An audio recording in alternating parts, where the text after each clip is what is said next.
Aku bukan jago jualan, tapi aku cuma mau sharing pengalaman aku berjualan dari nol. Bukan basic pembisnis, tapi mau belajar dan terus belajar. Yang pertama, jangan ribet teman. Jangan ribet dan jangan nunggu sempurna baru jualan. Yang pertama teman-teman bisa langsung aja jualan lewat status WA kalau memang teman-teman pakai WA. Karena status WA itu sama dengan etalase tapi gratis tidak berbayar, sama dengan bedak ya, sama dengan toko tapi yang tidak usah biaya sewa. Jadi kalau teman-teman masih bingung mau jualan di mana, ya udah di status WA aja gitu. Awal ya, kita bertahap nanti. Yang kedua, teman-teman pilih nih, mau jualan produk apa? Teman-teman sukanya itu di bidang apa? Kepinginnya jualan produk apa? Masa gitu aja bingung? Enggak dong.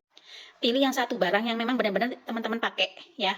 Yang pertama teman-teman pakai, terus yang sering dibutuhkan orang.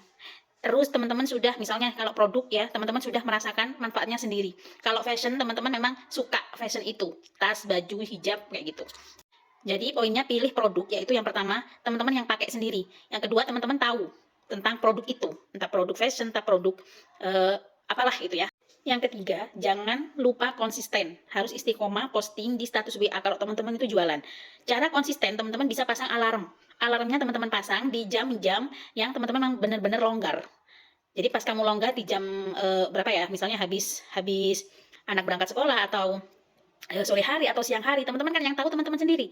Jadi pasang alarm di jam HP teman-teman dengan judul ayo promosi misalnya, jam promosi. Jadi ketika alarm itu berbunyi, misalnya teman-teman naruh pagi atau siang gitu, pas berbunyi, teman-teman jangan sampai tidak promosi atau menunda. Untuk menjaga konsisten dan membangun personal branding itu begitu. Jadi harus konsisten. Terus captionnya juga nggak usah terlalu berat ya, harus nyari-nyari gimana captionnya. Bingung ngasih caption kayak gitu ya, nggak usah, sederhana aja gitu. Jadi misalnya nih, lagi belajar jualan online, support ya teman-teman gitu, doain lancar ya teman-teman gitu. Jadi pasang produknya teman-teman, kasih caption itu.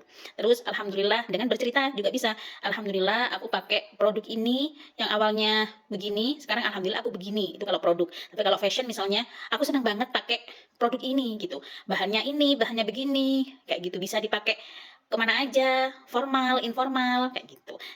Jadi jangan cari caption yang berat-berat dulu. Jadi bercerita aja. Karena di awal-awal kita tidak wajib dan tidak mentargetkan diri untuk jualan dulu. Di mana-mana yang awal itu kenalan dulu. Tips yang keempat, jangan malu untuk menceritakan produk kita, untuk memosting produk kita. Diawali biar nggak malu itu kita cerita aja. Cerita, terus mungkin ada teman kita atau saudara kita atau suami kita, ayah kita, anak kita pakai produk kita, itu kasih testimoni baik, ya udah kita cerita aja, alhamdulillah kemarin ayahku pakai ini, seneng gitu. Anakku pakai ini seneng, kayak gitu. Ceritakan dulu, kita share manfaat-manfaatnya, terus kita share pengalaman-pengalamannya. Yang kelima, kalau ada yang tanya nih tiba-tiba replay ya status kita gitu, ini apa gitu, apa gitu ya, itu kita jawabnya pelan-pelan, jangan langsung kita sodorkan untuk beli. Jadi kita berikan dia itu apa ya, manfaatnya produk kita gitu, pengalaman orang yang udah pakai produk kita. Jangan jadikan target awal saat ada orang tanya itu langsung beli, itu malah orang itu bakalan ilfeel ya. Ini sesuai pengalaman. Jadi kalau ada yang tanya itu share aja manfaatnya, harganya itu taruh belakang aja gitu, share aja manfaatnya. Terus kalau ada orang yang kenal sama dia, dia udah pakai, misalnya temannya si bertanya gitu ya, si A-nya bertanya, terus B ini temannya si A, si B ini pernah pakai produknya teman-teman, itu teman-teman bilang, mbak si A ini loh, si B ini loh mbak sudah pernah pakai, enak, kayak gitu. Jadi jangan pernah menodorkan orang suruh beli dulu, jadi kita cerita dulu. Terus saat ada orang yang tanya, itu kita itu harus sabar, telaten gitu. Kayak gimana ya? Kita memposisikan diri sebagai pembeli. Kita senang kan kalau kita beli ke orang, orangnya itu ramah, orangnya itu tidak memaksa kita untuk beli. Orangnya itu lebih memprioritaskan kita, kayak gitu. Jadi menjadi penjual itu juga harus siap belajar caranya menyenangkan hati pembelinya. Jangan kepingin dang payu, jangan kepingin dang laris. Lanjut ya, yang nomor 6 sekarang. Terus kalau tidak ada yang beli gimana? Kalau nggak ada yang beli itu normal sayang, normal. Karena kita itu masih membangun. Membangun kan masih awal-awal kan? Masih awal-awal, kita masih membangun, otomatis orang itu akan masih melihat kita konsisten nggak ini? Beneran nggak produk ini? Kayak gitu. Terus orang itu masih menyimpan ketika dia sudah tahu, oh ya insya aku nih, oh ya ini Hani jualan ini, kayak gitu.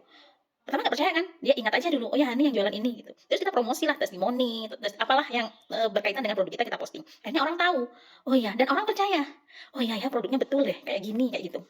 Setelah orang percaya pun dia tidak langsung beli. Mereka masih menyimpan, karena ketika mereka yakin mereka belum tentu butuh, ya nggak. Tapi kalau dia udah butuh, dia udah butuh, dia ada uangnya, mau beli, dia akan tanya ke kita lagi. Tapi kalau kita tengah-tengah jalan udah berhenti, ketika orang sudah mengingat kita, ketika orang sudah menyimpan dan nanti kalau butuh mau beli ke kita, kok di tengah-tengah kita itu berhenti, ya nggak jadi closing.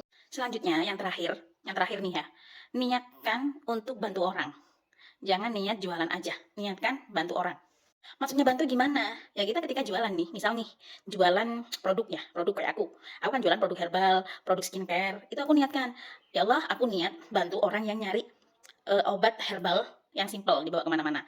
Aku niat jualan skincare biar orang-orang itu yang butuh untuk perawatan dirinya itu bisa ke aku belinya kayak gitu. Jadi kalau kita niatnya itu bantu orang,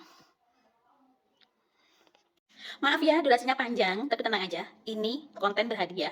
Siapa yang bisa ngerangkum dengan benar sesuai dengan catatan aku ini tadi yang aku sampaikan pada teman-teman. Ada 7 ya, ada 7. Apa saja itu poinnya? Teman-teman tulis di kolom komentar. Kalau jawabannya banyak yang jawab, pokoknya untuk satu orang pemenang aja. Dan itu sudah follow aku dan sudah tag 5 temennya di kolom komentar aku. Terima kasih, semoga bermanfaat.